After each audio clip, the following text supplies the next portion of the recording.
अस्सलाम वालेकुम, मैं इमदाद सुमरो। इमरान खान साहब का वीएन माशाअल्लाह घूम फिर कर वहीं आ जाते हैं, यानी कहते ना जिथे दी खोती उथे आन खलोती, या फिर पहुँची वहीं पे खाक जहाँ का खमीर था। एक बार फिर इमरान खान साहब जो है इनकलाबी जो हो गए थे, पाकिस्तान में इनकलाब बर्पा करने चले थे, हकीकी आज़ादी की तहरीक लाने चले थे। अब दोबारा पुकार रहे हैं उन्हीं को जिनके कंधों पर बैठ कर आए थे। एक बार फिर इमरान खान साहब ने कह दिया है कि जी फ़ौज के बग़ैर, फ़ौज की मदद के बग़ैर, ISI की मदद के बग़ैर हम कुछ भी नहीं। कखा सी जी।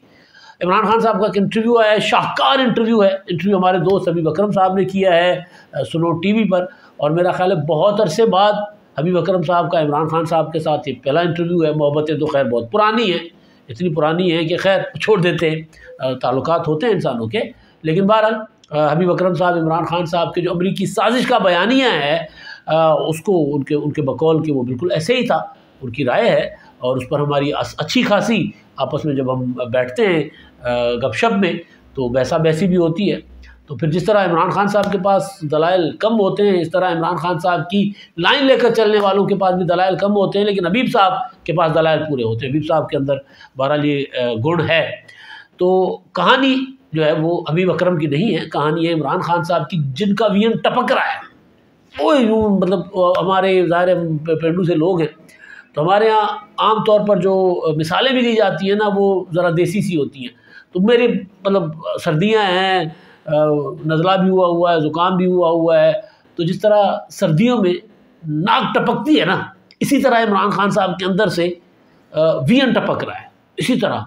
तो ज़ुकाम की तरह निकल रहा है वीएन, यूँ पता नहीं रास्ते बदल बदल कर कहाँ से आ रहा है इमरान खान साहब का वीएन। खान साहब फरमा रहे हैं जनाब, बाकी तो बातें बहुत की, हो सकता है कि मैं इमरान खान साहब के हबीब अकरम साहब के साथ इंटरव्यू पर किस्तवार व्लॉग करूँगा। एक ये है और एक तो अगला भी मैं उसी पर ही करूँगा, क्योंकि बातें बहुत हैं, क्योंकि उस पर एक व्लॉग हो नहीं सकता। इमरान खान साहब की जो शख्सियत है ना वो माशाल्लाह इतनी वो है, कमाल है कि उसके ऊपर आप जितनी मर्जी बात कर लें आप कर सकते हैं। मतलब ऑडियो लीक के ऊपर भी इमरान खान साहब ने इसमें बात की है, इसमें इमरान खान साहब ने आइन कानून की हुक्मरानी की बात भी की है।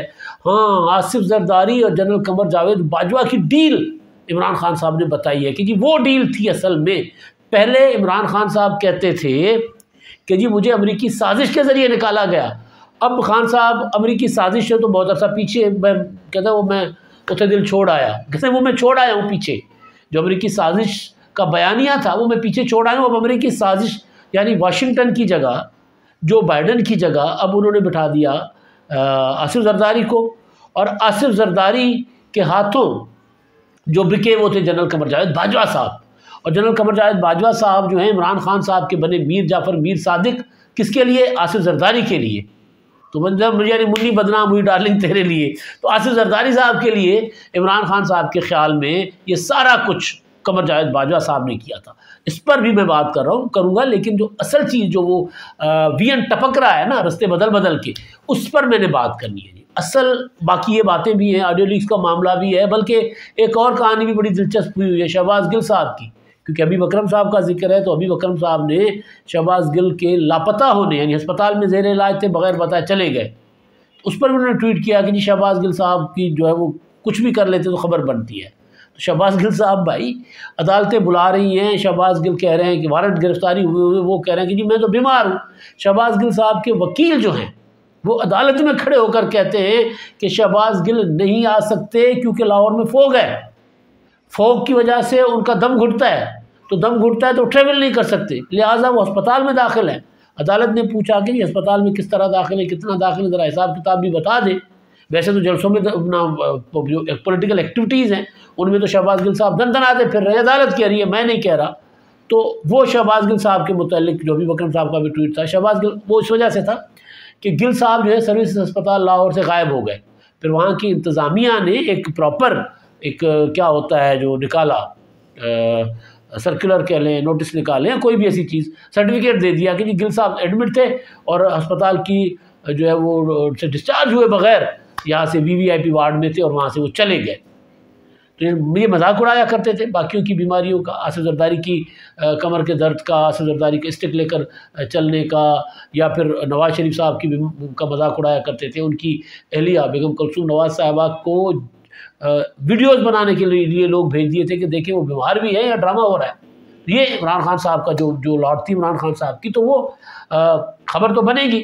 जब वो अदालत नहीं जाएंगे, अदालत जाने के बजाय सीधा अस्पताल चले जाएंगे, अपने कायद परवेज़ मुशर्रफ साहब की तरह अदालत बुलाती है, अस्पताल चले जाते हैं, तो फिर खबर तो बनेगी। फिर शहबाज गिल साहब अगर वैसे तो दंदनाते फिरेंगे, और जब अदालत बुलाए, और फिर वो कभी, आपको याद होगा जब शहबाज गिल साहब गिरफ़्तार हुए थे, तो जब उनका रिमांड की दरख्वास्त जाती थी और रिमांड के लिए आते थे तो खांसते हुए जाते थे, और आखिरी दिन जिस दिन वो उनकी रिमांड हो चुका था, उस दिन उनको पुलिस अफसर ने, आईओ ने ये कहकर लेकर आए थे अस्पताल से कि आपकी तो ज़मानत हो गई है, चलें अस्पताल, चलकर दस्तखत करें अपने मुचलकों पर और घर जाएँ। तो वो दौड़ते हुए चले गए थे अदालत, तो ड्रामा गले पड़ गया था और फिर रिमांड हो गया था। तो बहरहाल बकौल इमरान खान साहब कि शहबाज गिल साहब जो है अभी तक शॉक में हैं, अभी तक ट्रॉमाटाइज हैं, अभी तक उस झटके, उस सदमे से नहीं निकल पा रहे। तो अब शहबाज गिल साहब अस्पताल से हो गए गायब, तो खबर तो बनेगी। तो बहरहाल इमरान खान साहब का विजन जो टपक रहा है, खान साहब ने कहा है कि जनाब करप्शन सिर्फ एक सूरत में ख़त्म हो सकती है, जब ISI करप्शन के ख़िलाफ़ काम करे। जो बड़े बड़े मगरमच्छ हैं, जो बड़े बड़े करप्ट लोग हैं, उनको ISI पकड़े।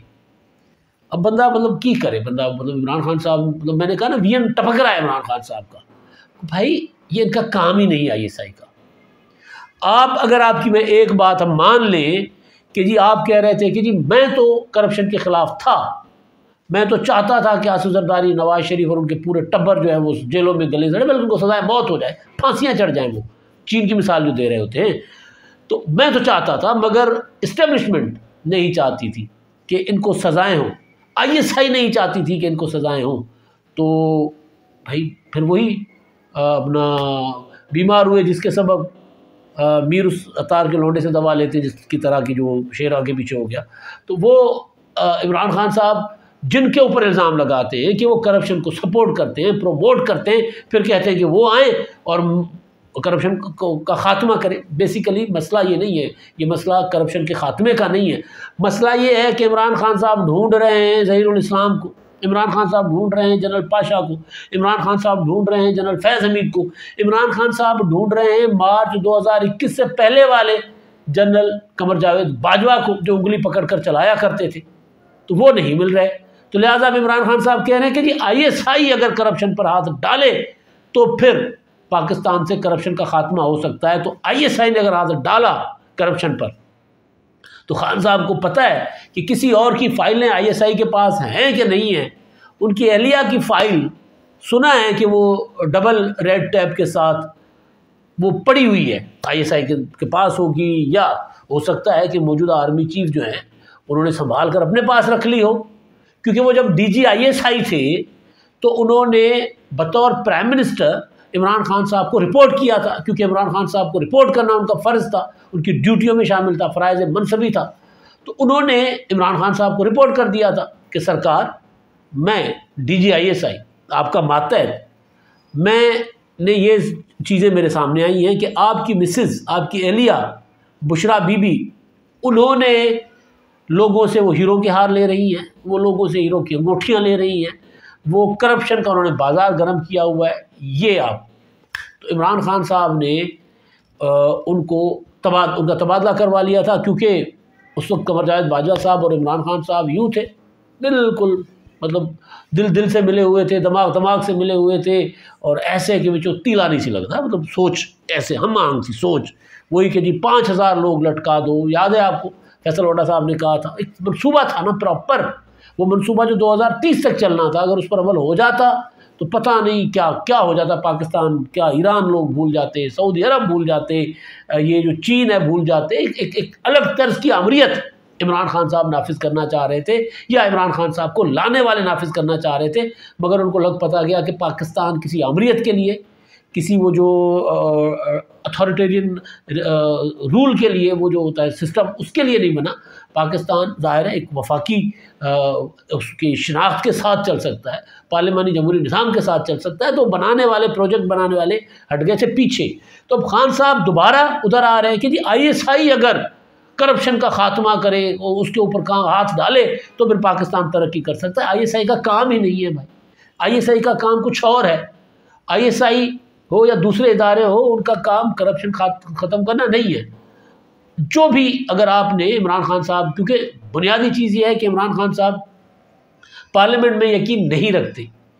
अगर खान साहब ये कहें कि जी पार्लियामेंट के अंदर जो PAC है, पब्लिक अकाउंट्स कमेटी है, उसको स्ट्रॉन्ग किया जाए, वो अक्रॉस द बोर्ड जो है वो करे, एहतसाब करे, तो बात समझ आती है।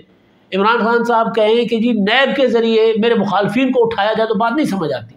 या ISI में मुझे वो वाले अफसरान चाहिए जो मुझे लाए थे, वापस उनको लाकर बिठाया जाए ताकि मैं दोबारा आ जाऊँ, तो ज़ाहिर है बात तो गड़बड़ है ना।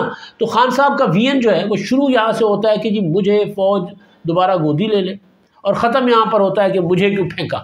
परवेज़ साहब ने कहा था ना कि नेपियाँ बदलना बंद कर दे, जब बंद हो गए, तो जब नेपियाँ बदलना बंद हो गए तो फिर इमरान खान साहब का आशर यही होगा। हबीब अकरम साहब ने सवाल पूछा इमरान खान साहब से कि जी आप 10 अप्रैल से, आपसे पहले तो पब्लिक निकल गए, अवाम निकल पड़े थे ना सड़कों पर, तो वो तो खैर इमरान खान साहब के दिल तक पहुँचने की बात थी ना, पहुँच गए दिल तक। आपसे पहले पब्लिक निकल गई थी, लेकिन आपकी जो हिकमत अमली है वो नाकाम हो गई। आपकी हिकमत अमली क्यों नाकाम हुई? तो इमरान खान साहब ने कहा कि जी मेरी तो 2 स्ट्रेटजीज है ना, मेरे पास 2 ऑप्शन थे, या मैं आइन के अंदर रहूँ या आइन के बाहर रहूँ, तो लिहाजा मैं हो गया नाकाम। अब नाकाम होने की वजह इमरान खान साहब की ये नहीं है कि वो आइन के बाहर नहीं जाना चाह रहे थे। नाकाम होने की वजह ये थी कि इमरान खान साहब को कंधे मुयसर नहीं थे, वो सपोर्ट इमरान खान साहब को मुयसर नहीं थी। तो वो बता रहे थे कि जी मैं इसलिए नाकाम हुआ कि ISI मेरे साथ नहीं रही, मैं इसलिए नाकाम हुआ कि फैज़ हमीद साहब को निकाल दिया गया ISI के जो ऑफिस से, DG ISI वो नहीं रहे थे, तबादला कर दिया गया, निकाल दिया गया, नामुनासिब लफ्ज़ है। आसिफ जरदारी ने कहा था खुड्डे लाइन लगा दिया गया, वो भी अपना खुड्डे लाइन लगे थे अपना ये जो जिसको इमरान खान साहब रिजीम चेंज कहते हैं उस पर। तो एक तो ये कि इमरान खान साहब का लग पता गया है कि इमरान खान साहब जो है उनकी हिकमत अमली, अच्छा आइन के अंदर रहकर इमरान खान साहब ने कभी खेला ही नहीं है, आइन से बाहर रहकर खेलते। बात कर रहे थे कि जी मैं आइन के बाहर नहीं जाना चाह रहा, मैंने पार्टी बनाई इंसाफ की तहरीक, और इंसाफ की तहरीक का मतलब है rule of law, rule of law का मतलब है कि आइन के अंदर रहना। तो भाई कौन सा आइन पाकिस्तान का, ऐसा कौन सा आइन है? एक आइन उठाकर दिखा दें इमरान खान साहब। हम तो 73 के आइन पर चल रहे हैं ना इस वक्त, उसके बाद उसमें 18वीं तरमीम भी आ गई। उस आइन के तहत तो फ़ौज का कोई किरदार ही नहीं है सियासत में। तो आप तो फ़ौज को बार बार कह रहे हैं कि मुझे इंतखाबात दिलवाओ, आप तो फ़ौज को बार बार कह रहे हैं कि इनको निकालो, आप तो बार बार कह रहे हैं कि जी मुझे जो है वो सारा फ़ौज अपना गोद ले ले। तो इसमें आइनी रास्ता कौन सा है? आप आइनी रास्ते पर चल रहे हैं, ना उसके कायल हैं, ना उस पर चल सकते हैं। उस पर चल कर आप टके टोकरी हो सकते हैं, सो आप हो गए, उस पर चल कर नहीं, मजबूर होकर, क्योंकि और कोई रास्ता नहीं था। क्योंकि फ़ौज ने कह दिया था कि हम एपॉलिटिकल हो चुके हुए, तो जब फ़ौज एपॉलिटिकल हो गई तो जब भाई फिर जब सामने से ही सिग्नल बंद हो गए तो वन वे कॉल तो नहीं हो सकती ना। आपके जो मोबाइल, आपका नंबर ब्लॉक हो गया हुआ वहाँ पे, आपने खुद कहा था कि मेरा नंबर ब्लॉक हो गया हुआ। तो एक तो ये है कि इमरान खान साहब माशाल्लाह दोबारा वही कह रहे हैं कि जी फ़ौज आए, मुझे गोद उठाए, क्योंकि कहा था ना इमरान खान साहब ने, मेरी उम्मीद जो है ना, आखिरी उम्मीद, वो आर्मी चीफ आसिम मुनीर साहब में। मैंने सुना है कि वो हाफिज़ कुरान है, मैंने सुना है कि वो अच्छे आदमी है, सुना नहीं, आपने देखा हुआ है। क्योंकि वो अच्छे आदमी हैं नहीं हैं, वो तो एक ज़ाहिर बतौर आर्मी चीफ उनका जब टेन्योर गुजरेगा तो उसके बाद फिर चीज़ें ज़ाहिर होती हैं। अभी तक तो वो ये कह रहे हैं कि जी मैं आइन के मुताबिक चलूँगा, अभी तक वो ये कह रहे हैं कि मेरा सियासत से कोई ताल्लुक़ नहीं है। अभी तक जो लोग उनको फोर्स करते हैं, बशमूल सदर आरिफ अलवी के, जी इमरान खान साहब से बात करें, तो पूछते जी क्यों, क्या वजह है मैं इमरान खान साहब से बात करूँ? मेरा काम ही नहीं उनसे, मेरा मनसब मुझे इजाज़त नहीं देता कि मैं इमरान खान से बात करूँ सियासी मामलात पर, तो मैं तो नहीं कर सकता। अभी तक तो वो गैर आइनी जो गैर सियासी जो अपना उनका किरदार, वो कह रहे हैं कि हमारा फ़ौज एपॉलिटिकल है और फ़ौज का सियासत में आइन के तौर पर कोई किरदार नहीं है, तो वो गैर आइनी किरदार अदा करने को तैयार नहीं है। अभी तक तो चीज़ें सामने आ रही, लेकिन इमरान खान साहब ने उनको आजमाया हुआ है। वो जो मैंने बात बताई ना कि ये बड़ा कम होता है कि सिटिंग प्राइम मिनिस्टर को, और प्राइम मिनिस्टर भी वो जो अपना और उनके आर्मी चीफ एक जहन से सोच रहे हो, तो फिर आर्मी चीफ के इदारे के एक जर्नैल जो हैं वो कहें प्राइम मिनिस्टर को कि आपकी एहलिया करप्शन कर रही है, ऐसा कम होता है। तो इमरान खान साहब जानते नहीं हैं, इमरान खान साहब को पता है कि आसिम मुनीर साहब जो हैं वो किस तरह की सोच के मालिक हैं। वो जमहूरियत में यकीन रखते हैं, आइन में यकीन रखते हैं, पार्लियामेंट की बालादस्ती में यकीन रखते हैं, और वो फ़ौज के सियासी किरदार के शदीद मुखालिफ हैं। और वो उन जर्नलों में से एक है जिन्होंने मार्च 2021 से लेके ये काम शुरू किया था कि फ़ौज को पॉलिटिकल होना चाहिए। कमर जावेद बाजवा साहब ने खुद कहा है कि जी 26 हमारे जो थे कोर कमांडर्स, उनमें से 20 कोर कमांडर्स इसके ख़िलाफ़ थे कि फ़ौज का सियासत में किरदार होना चाहिए, और बाद में 6 भी उस पर आमादा हो गए। तो फ़ौज ने तो बहुत इत्तफ़ाक़ राय से फ़ैसला किया। तो उनमें जो सबसे ज़्यादा तगड़ी आवाज़ें थी, तगड़ी तो सबकी होंगी, ज़ाहिर जर्नैल की आवाज़ तगड़ी होती है, लेकिन वो आसिम मुनीर साहब थे। तो आसिम मुनीर साहब, इमरान खान साहब कह रहे हैं कि मुझे उम्मीद है कि वो आखिरी उम्मीद उनमें से है, तो आखिरी उम्मीद वहाँ से तो बर नहीं आएगी जो इमरान खान साहब चाह रहे हैं। एक तो ये मामला कि इमरान खान साहब जो है वो अब आवाज़ें देते फिर रहे हैं, मजनू बन गए, दीवाने बन गए, वो बनों में भटक रहे हैं।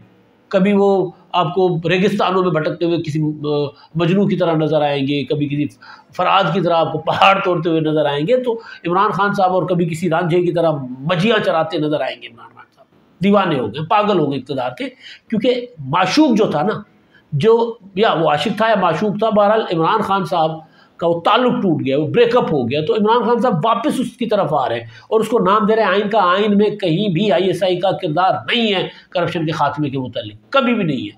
प्राइम मिनिस्टर को रिपोर्ट करें एक अलग बात है, लेकिन वो पकड़ पकड़ कर लोगों को जेलों में नहीं डाल सकते, और आपके लिए डाला लोगों को जेलों में ISI ने और फौज ने, और आपने देख लिया अंजाम के मुल्क का पट्टा बैठ गया था। तो खैर, एक तो ये खान साहब का मामला। दूसरा, जनरल अपना जो आसिफ जरदारी और जनरल कमर बाजवा की डील, इस पर मैं अगले व्लॉग में बात कर लूँगा, काफ़ी लंबा मौजू है ये। लेकिन ऑडियो लीक्स के मामले पर इमरान खान साहब ने पहली बार ज़बान खोली है। ऑडियो लीक्स कौन सी? गंदी ऑडियो लीक्स, वो जो मुबैना तौर पर इमरान खान साहब की और आयला मलिक की बताई जाती है, जिसमें ज़ाहिर है वो इमरान खान साहब वो जो फ़ोन पर जो की जाती है बातें, वो छछोरे छोकरे करते हैं, जिस तरह एक होता है नौजवान यंग एज में तो करते हैं, लेकिन अब बंदा हो कोई 60 सालों की एज में, ज़ाहिर उस वक्त इमरान खान साहब की 60 के करीब करीब होंगे, और उस वक्त की इस तरह की चीज़ें हों, और फिर इमरान खान साहब स्टेज पर खड़े होकर, कंटेनर पर खड़े होकर कहें कि बच्चों को मोबाइल से दूर रखें, बच्चों को लैपटॉप से दूर रखें, बच्चों को इंटरनेट से दूर रखें, इससे बेरारवी फैलती है, और ख़ुद क्या क्या गुल खिलाते रहे उस ऑडियो के मुताबिक। अब उन्होंने ये नहीं कहा कि वो ऑडियोज़ मेरी नहीं हैं, उन्होंने कहा है कि जी ये ऑडियोज़ फैलाकर मुआशरे में गंद फैलाया जा रहा है।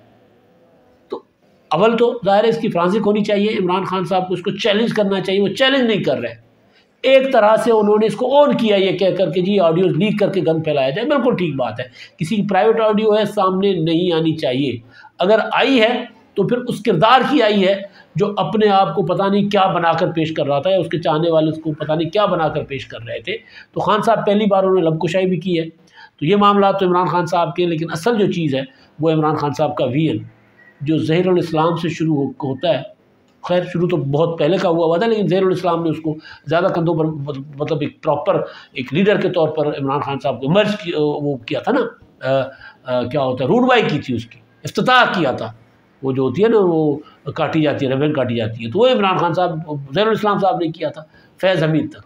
अब इमरान खान साहब फिर उन्हीं को ढूंढते फिर रहे हैं कि उनमें से कोई आए, ऐसा कोई आए मेरी ज़िंदगी में, इस तरह का गाना शाना, मेरे इस तरह के गाने गुनगुनाते फिर रहे हैं इमरान खान साहब कि ऐसा कोई आए और फिर मुझे दोबारा मेरे मुखालफिन को चित्त करे, मेरे मुखालफिन को जेलों में डाले करप्शन के नाम पर, और मुझे इक़्तिदार में बिठाए, ताकि मैं और मेरी अहली आकर फिर हीरो के हार लें, मलिक रियाज से ज़मीनें लें और तोशाखाना की सफाई करें।